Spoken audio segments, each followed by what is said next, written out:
আসসালামু আলাইকুম রহমতুল্লাহ। সম্মানিত শ্রোতা দর্শক মণ্ডলী, আমরা বিরতির পর আবার আপনাদের সামনে চলে এলাম। বিরতির পূর্বে আপনারা অনেকে আমাদের কাছে প্রশ্ন রেখেছেন, আমাদের অতিথি উত্তর দিয়েছেন। এখনও আমাদের কাছে কিছু প্রশ্ন রয়ে গেছে, আমরা উত্তরের দিকে চলে যাচ্ছি। তারপরে ইনশাল্লাহ আপনাদের কাছে আসব, আপনাদের কাছ থেকে আমরা আরও প্রশ্ন নিব। যারা মোদি সাহেব একজন জানতে চেয়েছিলেন যে আপনি আলোচনায় বলছিলেন হজরত ঈসা আলাইহিস সালাতু ওয়াস সালাম ছোটবেলায় কথা বলছিলেন। জানতে চেয়েছেন যে কতজন এইভাবে ছোটবেলায় কথা বলছিলেন। জি ভাই, আসলে সুন্দর একটি প্রশ্ন আর তথ্যপূর্ণ একটি কথা। আসলে ঈসা আলাইহিস সালাতু ওয়াস সালাম সহকারে আমাদের ইতিহাসে সর্বমোট 14 জন শিশু সম্পর্কে পাওয়া যায়, যারা জন্ম নেওয়ার সাথে সাথে তারা কথা বলেছেন। এর মধ্যে বিশুদ্ধ রেওয়ায়ত মতো আমরা 3 জনকে পাই, যে হযরত ঈসা আলাইহিস সালাম এবং ইউসুফ আলাইহিস সালাতু ওয়াস সালামের যে সততার সাক্ষী যিনি দিয়েছিলেন এই ছোট বাচ্চাটি, এবং জুরাইজ নামে একজন ওলি আল্লাহর ঘটনা।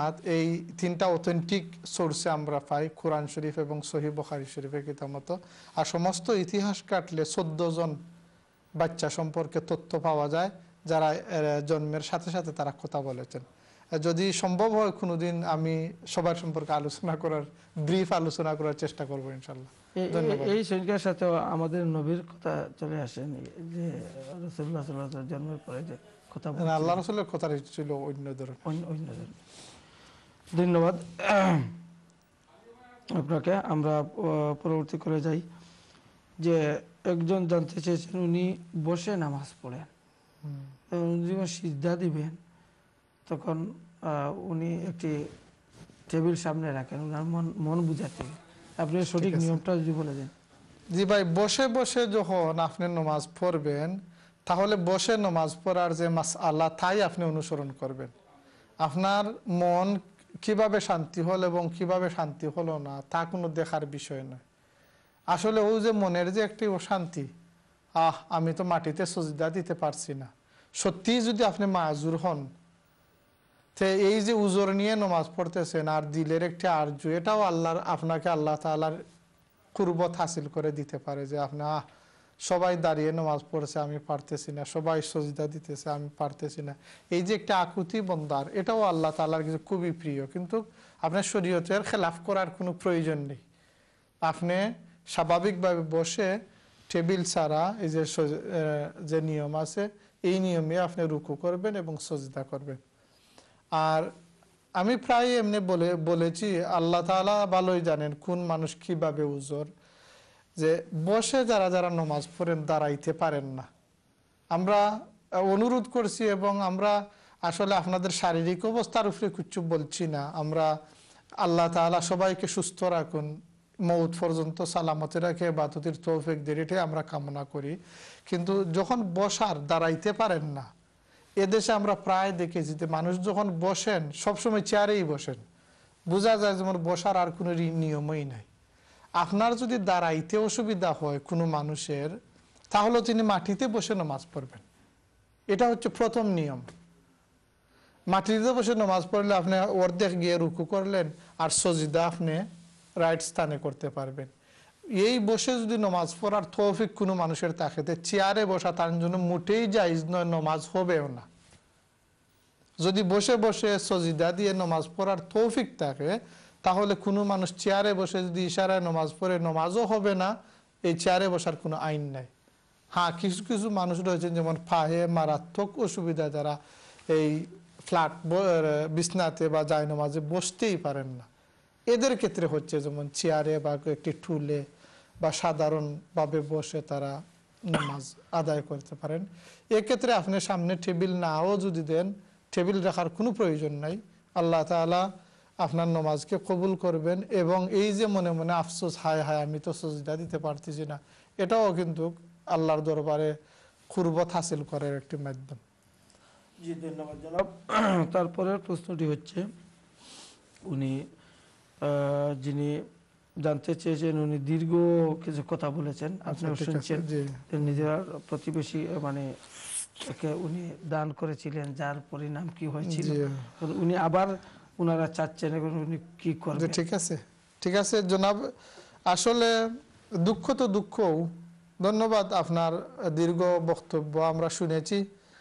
আল্লাহ তাআলা আপনার অন্তরে শান্তি দান করুন। আসলে এখান একটি জিনিস দেখেন, আজকে আমরা হযরত ঈসা আলাইহিস সালাম সম্পর্কে আলোচনা করেছি। ঈসা আলাইহিস সালামকে আল্লাহ তাআলা স্পেশাল যে কিছু পাওয়ার দিয়ে দিয়েছেন মাযেজা হিসাবে, তিনি মুর্দাকে জীবিত করতে পারতেন। চিররোগী যারা কুষ্ঠরোগী তাদেরকে হাত বুলিয়ে দিলে তিনি সাথে সাথে তারা ভালো হয়ে যেত। জন্মান্ধ যারা কোনোদিন চোখে দেখে নাই তাদের চোখে তিনি হাত বুলিয়ে দিলে তারা ভালো হয়ে যেত। ঈসা আলাইহিস সালাম এবার তিনি আফসোস করে বলেছিলেন, তো কত মানুষ আমার হাতের ছোঁয়া পেলে অন্ধ মানুষ চোখওয়ালা হলো, অসুস্থ মানুষ সুস্থ গুলো, কিন্তু এরা আমার উপর ঈমান আনে নাই। কারণ আল্লাহ তাআলা মানুষের তবিয়তকে বলতেছেন ওয়াকান আল ইনসানু কাফুরা, মানুষের তবিয়তে নাশুকরির একটি ভাব রয়েছে। ব্যাপার হলো যারা নাশুকুর তাদের প্রতি আমরা লক্ষ্য রাখবো না, আমরা আখিরাতের সওয়াবের প্রতি লক্ষ্য রেখে কোনো কাজ করব। আপনি এখানে যদি যে ব্যক্তিটা জুলুম করতেছে এবং নাশুকুর, সে তো আর আপনি বলতেছেন কিছু টাকা পয়সার মালিক হয়ে গেছে, তার দিকে চেয়ে অন্য গরিবকে আপনি অন্তরে দুঃখ থাকা সত্ত্বেও আপনি তাকে সাহায্য করা বদ্ধ করতে পারবেন না।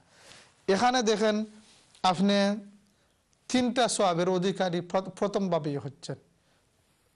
এক তো তারা আপনার আত্মীয়, আরেকটি হচ্ছে মুসলমান, ধর্মীয় দিক থেকে একটি হক আছে, আত্মীয় হিসাবে একটি হক আছে, এবং তারা আপনার প্রতিবেশী, লাগাবাড়ির আপনি বলতেছেন প্রতিবেশী, এই যাবে তিন ডাবল সওয়াব আপনি পাইতেছেন। এবং সাথে সাথে আরেকটি সওয়াব হচ্ছে কি, তারা আপনাকে দুঃখ দিছে, বিনিময়ে তাদেরকে ক্ষমা করে দিয়ে আপনি যদি দান করেন, তো এটা কিন্তু আরেকটি সওয়াব পাইলেন। আল্লাহ রসুলকে এসে এক সাহাবী বলেছেন যে ইয়া রাসূলুল্লাহ, আমি আমার আত্মীয় স্বজনের সাথে ভালো ব্যবহার করি, তারা আমার সাথে বাদ ব্যবহার করে।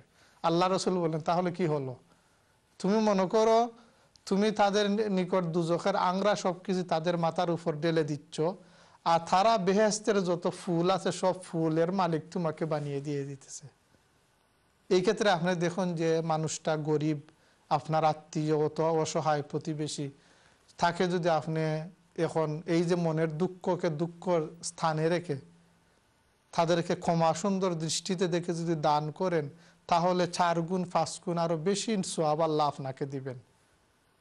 সুতরাং এই ধরনের দেখেন আরেকটি, বিশেষ করে খালি আপনার ব্যাপারে নয়, আমাদের এই দেশে যারা আমরা আছি সবের ব্যাপারেই, যে এই মানুষগুলো আমরা আরামে আছি, ভালো আছি, এই মানুষগুলো দুঃখে এবং অভাব অনটনে জীবন কাটাইতেছে। হয়তো তাদের আদত আখলাক তেমন উত্তম নয়, আর আমাদেরকে আল্লাহ তাআলা কোনো দয়া করে আল্লাহ তাআলা ভালো রাখতেছেন, এটার শুকরিয়া আদায় করার জন্য তো তারা বাদ করুক ভালো করুক, এইদিকে না আছে আল্লাহর দিকে চেয়ে তাদেরকে দান খয়রাত করতে থাকি, অসুবিধা কি?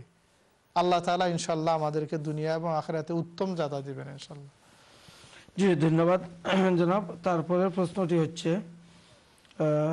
একজন জানতে চেয়েছেন তাবলীগ সম্পর্কে। উনি যে কথাগুলো বলছিলেন পরবর্তীতে আমরা বুঝতে পারি না, মানে কে কাকে কি জন্য। জি আসলে ভাই আপনি আসলে একটি সাবজেক্ট বলেছেন, এমন ব্যাপারটা কি, উনি কি বললেন আর উনি কি গালি দিলেন বা কি বললেন, আমরা আসলে ব্যাপারটি বুঝতে বলছিলেন যে আমরা জানি না। তাবলীগকে গালি দিলেন না যিনি প্রশ্ন করেছেন উনাকে গালি দিলেন, আপনি ক্লিয়ার করেন না। যাই হোক, ব্যাপার হচ্ছে দেখেন প্রত্যেক মানুষই সত্যপন্থের অনুসারে যারা আছে, যদি কোনো জিনিসের কোনো দেখা যে তার ভ্রান্ত কোনো কিছু আছে, এর মধ্যে ভ্রান্ত কোনো জিনিস সম্পর্কে ক্লিয়ার বক্তব্য রাখা কোনো মানুষের জন্য অনুচিত নয়, তার ঠিকই আছে।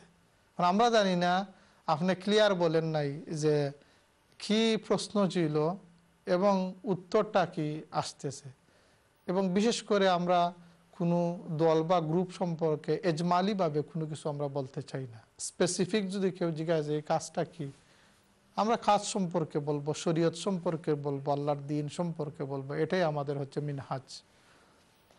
জি ধন্যবাদ। তারপরের প্রশ্নটি হচ্ছে,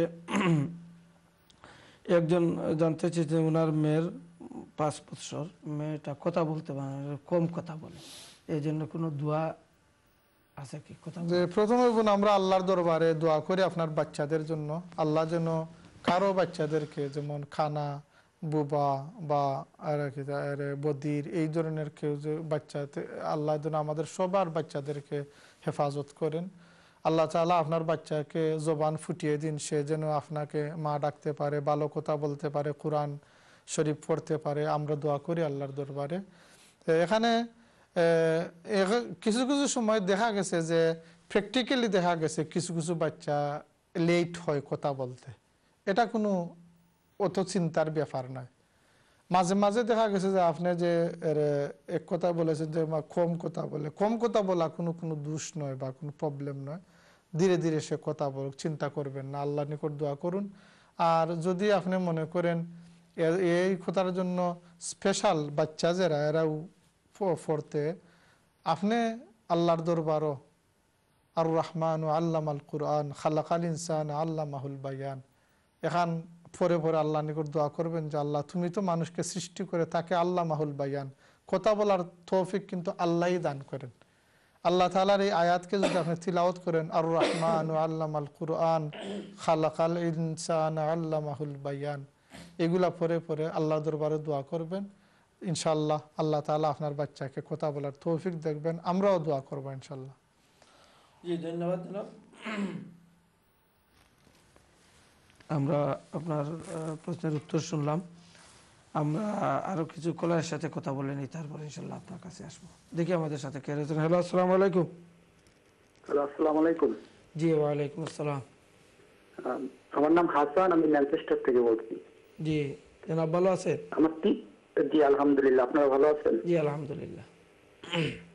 জনাব, আমার 3টি প্রশ্ন আছে, আমি কি 3টি প্রশ্ন করতে পারবো? জি বলেন।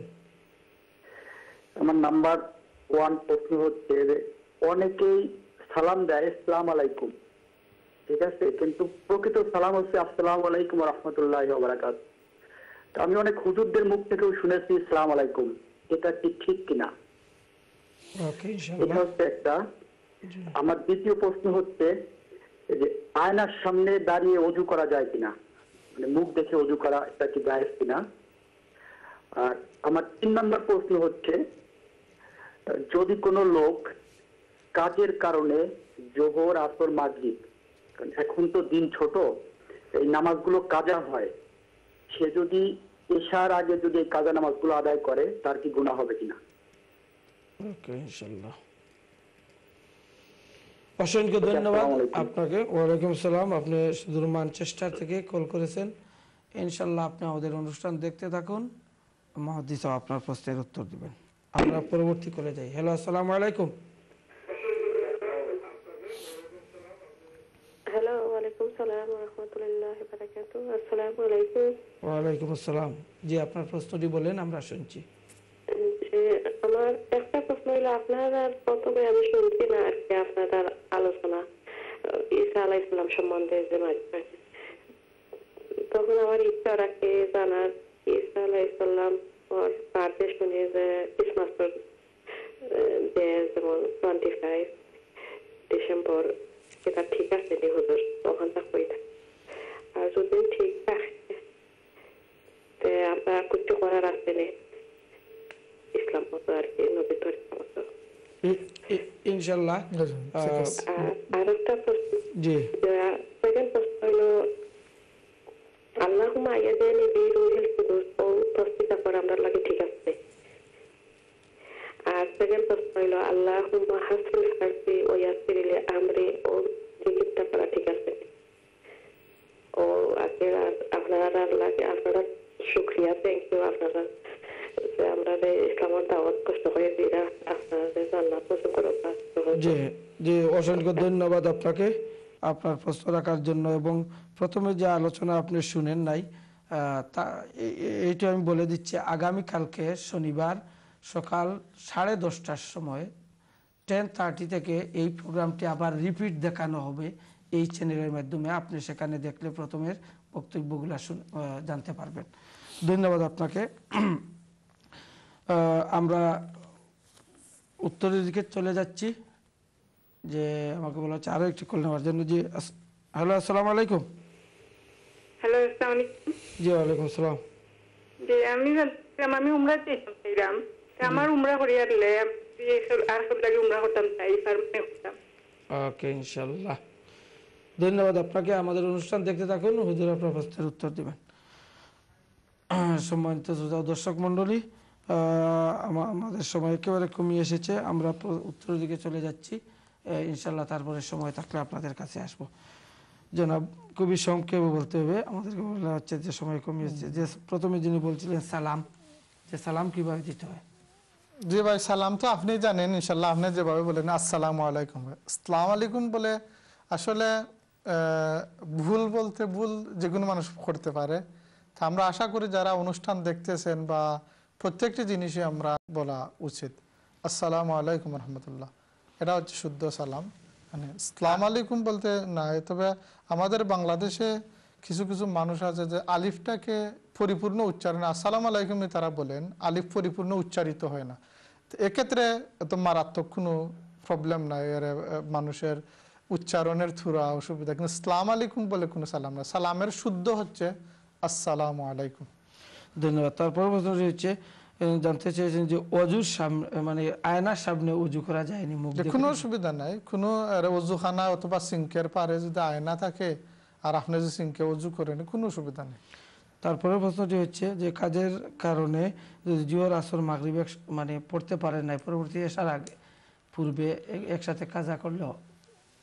দেখেন ভাই, নমাজ খাজা তো খাজাই, কোনো প্রয়োজনে যদি না মানুষ নামাজ খাজা করে তাহলে অবশ্যই তো পড়তে হবে এসার আগে। তাহলে আমরা কিন্তু এটাকে উৎসাহী করতে পারি না বা চিরাচিরই তো ফতোয়া দিতে পারি না যে সবসময় এভাবেই করবেন, কারণ নমাজ তার মতো পড়া প্রত্যেক মুসলমানের জন্য ফরজ। কাজের মধ্যেও চেষ্টা করা উচিত যে ফাঁক বার করে বা অথবা আন্তরিক চেষ্টার মাধ্যমে তাদের বস অথবা অফিস বা যে যেটাই কাজ করতেছি নমাজের সামান্য টাইমটা বার করে নেওয়া উচিত। হ্যাঁ, তবুও যদি কোনো কারণে খোঁজা হয়ে যায় তাহলে তো অবশ্যই আপনি এসার আগে আদায় করবেন, এটাই নিয়ম। জি, তারপরে প্রশ্নটি হচ্ছে যে বোন ফোন করছিলেন ওই 25 ডিসেম্বর সম্পর্কে। যে দেখেন বোন, ঈসা আলাইহিসসালামের জন্ম সম্পর্কে আপনি রিপিটে শুনতে পারবেন যা বলা হয়েছে। আর ঈসা আলাইহিসসালামের জন্ম এই যে ক্রিসমাস সিজনে অথবা 25 ডিসেম্বর, এটা কোনো সঠিক তথ্য নয়। এটা তারা ঐতিহাসিকভাবে একটি জিনিস তারা বের করেছে। এটা কুরআন হাদিস অনুযায়ী বা ইতিহাসের সঠিক বর্ণনা অনুযায়ী যে এই তারিখে ঈসা আলাইহিসসালামের জন্ম হয়েছে বলে কোনো তথ্য আমাদের ইসলামী ইতিহাসে নেই বা ইসলামী শরীয়তে নেই। সুতরাং এই দিন ঈসা আলাইহিসসালামের জন্য স্পেসিফিকলি কিছু করার কোনো প্রয়োজন নেই। জি, ধন্যবাদ। তারপরে প্রশ্নটি হচ্ছে উনি যে একটি দোয়া বলছিলেন। জি অবশ্যই, এই দোয়াটা আপনি একটু শুদ্ধ করে নেবেন।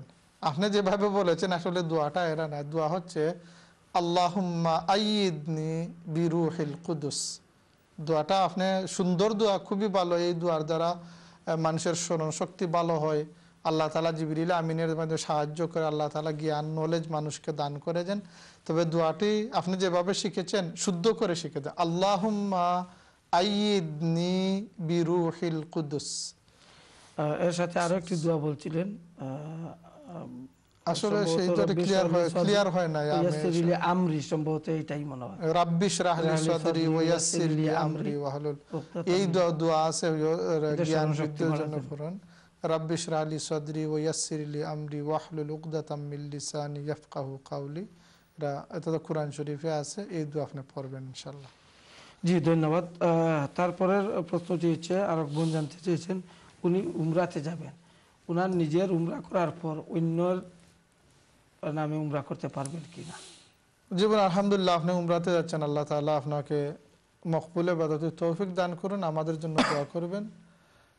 উমরা একজন মানুষ যখন যায়, উমরাতে গিয়ে সে যদি তার নিজের উমরা করে, উমরা করার পর নিজের জন্যও যদি আরো উমরা করে কোনো অসুবিধা নেই। সে যদি অন্য কোনো মানুষের জন্য নফল নিয়তে সোয়াবের নিয়তে উমরা করেন, উমরা করে কোনো মুর্দার জন্য করেন বা অন্য মা বাপের জন্য করেন, কোনো অসুবিধা নাই। তাদের রুহের উপরে সোয়াব পৌঁছানি যাবে। হজ করেও দেওয়া যায়, উমরা করেও দেওয়া যায়, তোয়াফ করেও দেওয়া যায়। তোয়াফ হচ্ছে সহজ, সবচাইতে ভালো। তোয়াফও বহুত বড় মকবুল ইবাদত, তোয়াফ করে দেওয়া যায়, অন্যান্য তিলাওয়াত তাসবিহ করে দেওয়া যায়, কোনো অসুবিধা নেই। জি, ধন্যবাদ।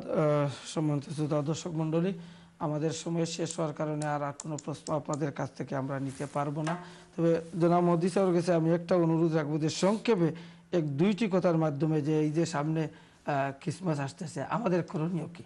আসলে এটা ইম্পর্টেন্ট একটি জিনিস। আসলে দেখেন, আমাদের যা করণীয় সর্ব উত্তম জিনিস হচ্ছে ক্রিসমাস হলিডেতে এই দেশের বাচ্চা কাচ্চাদেরকে স্কুলে শিক্ষা দেওয়া হয়, ঠিক আছে, তাদের শিক্ষার ন্যাশনাল কারিকুলামে আছে এবং এদেশে আমরা আসি, এদেশের স্কুলে যাইতে হয়, বাচ্চারা যা শিক্ষক শিখবো। কিন্তু যেখানে একটি ভুল রয়েছে সেই ভুলটা ভেঙে দেওয়া আমাদের সবচেয়ে সর্বোত্তম, এটা একটা ফরজের অন্তর্ভুক্ত, খালি কর্তব্য না, একটি ফরজ বিষয় হচ্ছে যে ঈসা আলাইহিসসালামকে সম্পর্কে ধারণা। সর্বপ্রথম কিন্তু এটা আমাদের মনে রাখতে হবে, ঈসা আলাইহিসসালামকে সম্পর্কে ধারণা কিন্তু কোন ধরনের বাদ অথবা ছোট ধারণা মোটেই রাখা যাবে না। ঈসা আলাইহিসসালাম হচ্ছেন আল্লাহর রসুল এবং উনার নিকট ইনজিল কিতাব আল্লাহ তাআলা দিয়েছেন, রসুল বানিয়ে প্রেরণ করেছেন। উনার উপর যদি ইমান না থাকে তা আমাদের ইমান হবে না। এটা হচ্ছে বিরাট একটি বিষয়। দ্বিতীয় বিষয়টি হচ্ছে উনার জন্ম সম্পর্কে আমরা বলবো যে আল্লাহ তাআলা উনাকে ডাইরেক্ট তার রূহ দিয়ে, আমরা যে আলোচনা করেছি এই সম্পর্কে বাচ্চাদেরকে মোটামুটি একটি ধারণা দিয়ে দেওয়া। 3 নম্বর ফরজ বিষয় যে রয়েছে আমাদের বাচ্চাদেরকে এই সিজনে দেওয়ার জন্য, দুইটি জিনিস, যে ঈসা আলাইহিসসালাম মুঠি আল্লাহর ছেলে নন। কারণ আল্লাহ তাআলা কুল হু আল্লাহ সূরা সব মানুষ আমরা চিনি, লাম ইয়ালিদ ওয়া লাম ইউলাদ, আল্লাহ কারণে গড়ে জন্মগ্রহণ করেন নাই, উনিও কাউকেও জন্ম দেন নাই। এটা বুঝিয়ে দেওয়া। এবং কোরআন শরীফে বিভিন্ন জায়গাতে আল্লাহ বলেছেন যে ঈসা আলাইহিস সালাম আল্লাহর ছেলে নয়, আল্লাহ তাআলা পাক এবং ছেলে সন্তান হওয়া থেকে আল্লাহ মুঠি এসব সর্ব পাক। এই জিনিসটা বুঝিয়ে দেওয়া কিন্তু ফরজের অন্তর্ভুক্ত। এটা সাধারণ বিষয় নয় এবং অবহেলার করারও বিষয় নয় যে ঈসা আলাইহিসসালাম নবী ছিলেন, ইনি আল্লাহর অংশ নয়, আল্লাহর ছেলেও নন। এবং ঈসা আলাইহিসসালামকে যে তৎকালীন মানুষেরা হত্যা করতে পারে নাই, ইনি এখনো জীবিত আছেন, আসমানে আল্লাহ তাআলা উঠিয়ে নিয়েছেন জীবিত অবস্থায় এবং কিয়ামতের পূর্বে উম্মতে মুহাম্মদী হয়ে আরবার তিনি এই দুনিয়াতে আসবেন। এই দুই জিনিসটা পয়েন্টটা তাদেরকে বুঝিয়ে দেওয়া আমাদের অত্যন্ত জরুরি। জি, ধন্যবাদ জনাব।